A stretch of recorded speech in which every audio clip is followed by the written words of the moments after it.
ఉగ్రవాదుల భయం, ప్రకృతి ప్రకోపం వంటి అనేక సవాళ్ల నడుమ సాగే అమర్నాథ్ యాత్రకు ఈ ఏడాది భక్తులు పోటెత్తారు.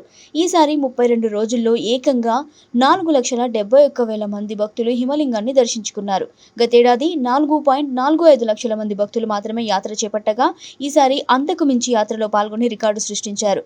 1,654 మంది యాత్రికులతో కూడిన మరో బృందం ఈరోజు అమర్నాథ్కు బయలుదేరింది. నిన్న 5,000 మంది భక్తులు యాత్రలో పాల్గొనగా, ఈరోజు తెల్లవారుజామున 3:30 గంటలకు జమ్మూ నుంచి 2 ఎస్కార్ట్ కాన్వాయ్లతో 1,654 మందితో కూడిన మరో బృందం యాత్రకు బయలుదేరింది.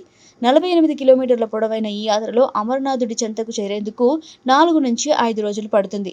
14 కిలోమీటర్ల పొడవైన బాల్టల్ గుహ ద్వారా అమరనాథుడిని దర్శించుకుని తిరిగి బేస్ క్యాంపునకు చేరుకునేందుకు 1 రోజు సమయం పడుతుంది.